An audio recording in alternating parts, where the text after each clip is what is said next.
शहराची खबरबात या बातमीपत्राचे प्रायोजक आहेत Mac care super speciality hospital Ahmednagar.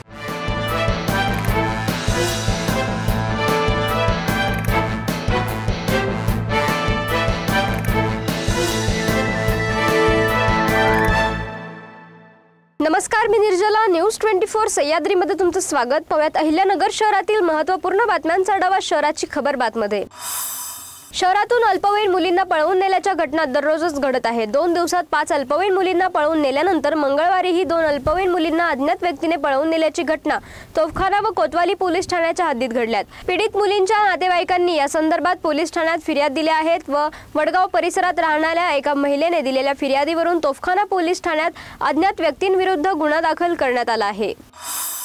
शहरातील जुने कोर्ट जवळ एका युवकावर मध्यरात्री कोयत्याने हल्ला करून गंभीर दुखापत करण्यात आली। तसेच त्याच्या घराबाहेर उभ्या 4 चाकी वाहनाची तोडफोड करण्यात आली। आरिफ गयासुद्दीन शेख असे जखमी युवकाचे नाव आहे। त्याच्यावर जिल्हा रुग्णालयात उपचार सुरू असून उपचारादरम्यान त्याने दिलेल्या जबाबावरून 8 जणांविरुद्ध कोतवाली पोलीस ठाण्यात गुन्हा दाखल करण्यात आलाय।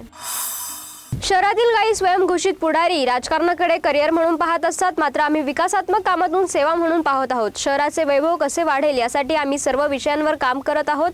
आता महानगरपालिकेच्या निवडणुका येतील त्यावेळी नवीन लोक विकासाच्या गप्पा मारतील, मात्र निवडणुका संपल्या की गायब होतील। पण आम्ही मात्र निवडणुकींपुरते काम करत नसून 5ही वर्ष जनतेत राहून विकासाची कामे मार्गी लावत असतो, असे प्रतिपादन आमदार संग्राम जगताप यांनी केले आहे। बुरुडगाव येथील स्वाती कॉलनीत माजी महापौर गणेश भोसले यांच्या पाठपुराव्यातून आणि आमदार संग्राम जगताप यांच्या प्रयत्नातून रस्ता काँक्रिटीकरणाचा लोकार्पण सोहळा संपन्न झाला। यावेळी आमदार संग्राम जगताप हे बोलत होते। नगर अर्बन बँकेचे चार्टर्ड अकाउंटंट विजय मर्दा यांचा अटकपूर्व जामीन अर्ज येथील जिल्हा न्यायाधीश M.H. शेख यांनी नामंजूर केलाय। मूळ फिर्यादी यांच्या वतीने काम पाहणारे ॲडव्होकेट अभिजित पुष्पाल यांनी नगर अर्बन बँक घोटाळ्यातील CA मर्दांचा सहभाग पुराव्यानिशी न्यायालयासमोर मांडल्याने न्यायालयाने मर्दाचा अटकपूर्व जामिनीसाठीचा अर्ज मंजूर केला आहे। नगर अर्बन बँकेत आर्थिक घोटाळा झाला आहे व सुमारे 291 कोटी रुपयांचा हा घोटाळा असून या संदर्भामध्ये 3 ठिकाणी विविध प्रकारचे गुन्हे दाखल करण्यात आले आहेत। या प्रकरणी आजी माजी संचालकांवर गुन्हे दाखल करण्यात आले आहेत व काही जणांना अटकपूर्व जामिनीसाठी अर्ज केला आहे तर काहींना जामीन सुद्धा मिळाला आहे। विवाह समारंभ उरकून घराकडे परत येत असलेल्या बोलेरो जीपला दुचाकीस्वार आडवा आल्याने त्याला वाचवण्याच्या प्रयत्नात चालकाचे बोलेरोवरील नियंत्रण सुटल्याने दुचाकीस्वाराला चिरडून बोलेरो लिंबाच्या झाडाला आदळली व यामध्ये दुचाकीस्वारासह 3 ठार झाले आहेत तर 6 जण जखमी झाले आहेत। अपघातात दुचाकीस्वार दिगंबर शिंदे, गोपिका जाधवराव देवयानी जाधवराव यांचा मृत्यू झाला आहे तर सुशील हरिश्चंद्र इंगळे, दिलीप जाधवराव, उज्ज्वला इंगळे, जनार्दन जाधवराव, प्रकाश धुमाळ, सुप्रिया धुमाळ या जखमींवर रुग्णालयात उपचार सुरू आहेत।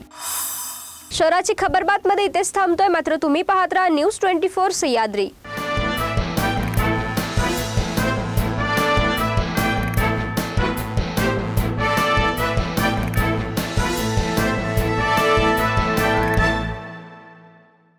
शहराची खबरबात या बातमीपत्राचे प्रायोजक होते Mac care super speciality hospital Ahmednagar.